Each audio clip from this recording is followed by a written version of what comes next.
Hi, today I'm going to do something a little bit different. Usually I talk about topics that relate in some way to Northern Arizona, but today, because it's fall, because it's the month of October and leading up to Halloween, I am going to tell you about an experience that happened in Mesa, Arizona, almost 5 years ago to the day. So I never thought of myself as a person with any psychic abilities at all, but yet 5 years ago something happened that made me reconsider that. So going back, I was October 2015. I was divorced about a year and a half. I had two kids, 13 and 15, that went back and forth between me and their father. And I was trying to reinvent my career because what happened is my son was diagnosed with autism in about 2002, 2003.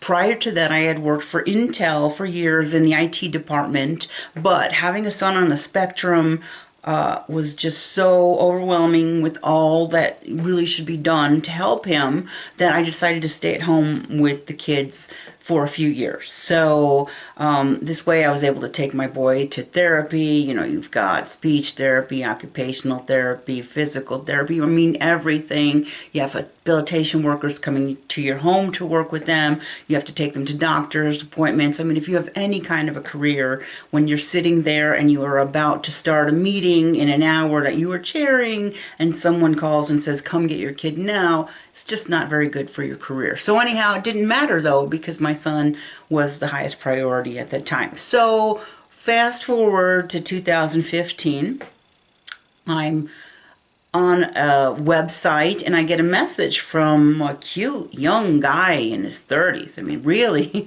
good looking and had the most adorable grin, and he wanted to talk to me. I did say, you know, you realize I'm in my 50s. And he says, yeah, I don't care. It's just a number. So I decided to talk to him, and he made me laugh and was funny and cute. And I thought, what the heck? I'm just going to meet him.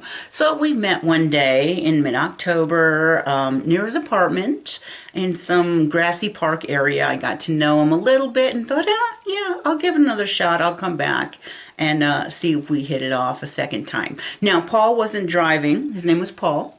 Paul wasn't driving at this time because he had been having some seizures, and you cannot drive if you have seizures, because if you have a seizure while you're driving, you can pass out and run into somebody and kill someone. And I do know someone that happened to, that I went to high school with. So I was to meet Paul at his apartment on a Thursday night, and I went to his apartment. I went upstairs and I knocked on his door, and he opened the door, happy to see me, and I reached up to grab him a hug.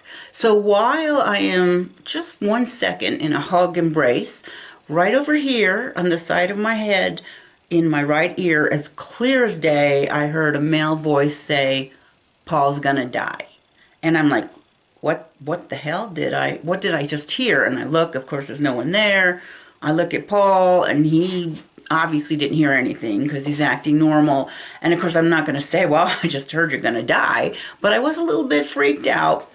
Anyhow, you know, we went out and had a drink and had fun, and then we decided we would go on a real date. But, you know, this creeped me out a little bit. I didn't say anything to anyone. I'm thinking, am I hallucinating?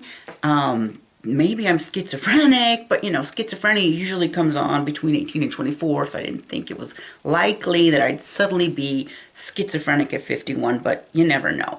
Anyhow, a few days later, it was Halloween, and we had our first date. We were supposed to just go out and do something, but we ended up just getting some food, going back to my house, and then Paul would answer the door when the trick-or-treaters came, and I couldn't believe how good he was with kids. He'd open the door, oh, you're a little witch, oh, a princess, how sweet, and he handed out the candy, and he thought it was great. This was like such a good time for him. He had a fun time, and you know, we headed off. So we continued to see each other for about 8 months now, 8 months, and now Paul occasionally would have a seizure, and we would go to the hospital, and the hospital basically did nothing for him. Here, take this bottle of pills. They scolded him because, of course, you're having a seizure because you weren't taking your meds, which is bull. But anyhow, they, you know, give him a bottle of pills, kick him to the curb, and send him an $800 bill. So we only would go to the hospital with a very severe seizure. Now, fast forward, it's June 2016, and I was going to meet Paul the next day. It's like a Tuesday night, and I was going to meet him the next day.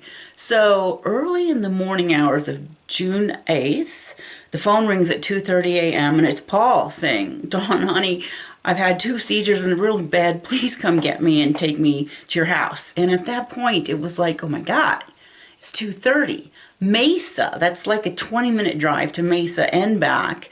I'm exhausted. I am 2 weeks away from hysterectomy, so I'm in pain, taking oxycodone or whatever. And I said, no, I'm not going to drive across town to get you. I will be there first thing in the morning tomorrow, 7 a.m. And, he was upset with that, but I just told him I can't.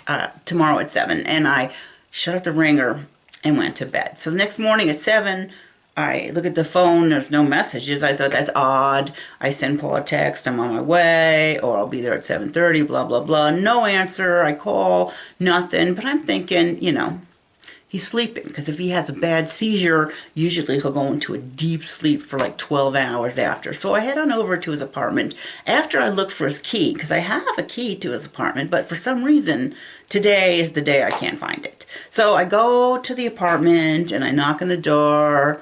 No answer. Knock again. No answer. Finally, I'm pound, pound, pound. Paul, nothing. So I go down to the, apartment manager area in the front, in the lobby, and I say, could you send a super up to let me in? I can't get hold of Paul, and I just want to make sure he's okay.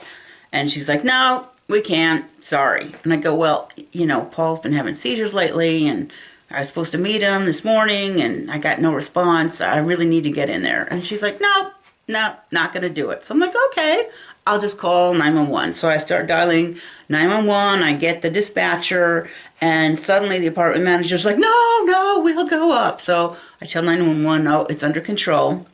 The super and the apartment manager go up to Paul's apartment. They won't let me near the place. He's upstairs, and I'm down below watching. So they're in there a long time. And suddenly I hear, sirens. And I'm like, Paul's not doing good. They call 911. Paramedics will come and they'll take care of him and it'll be okay. So I'm waiting there, and it's hot. It's June.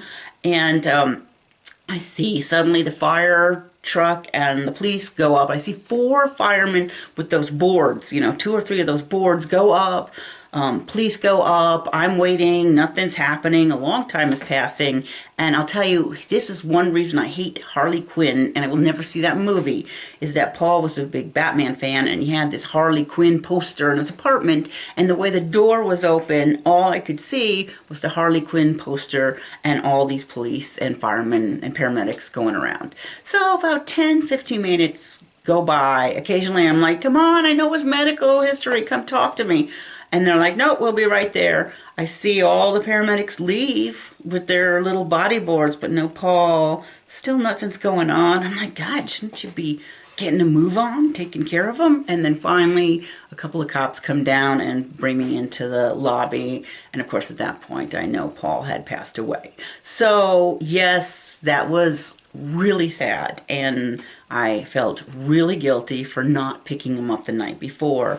But I did instantly remember that voice in my head that day that said, Paul's gonna die. And I'm thinking now, I'm like, wow, like, what was that?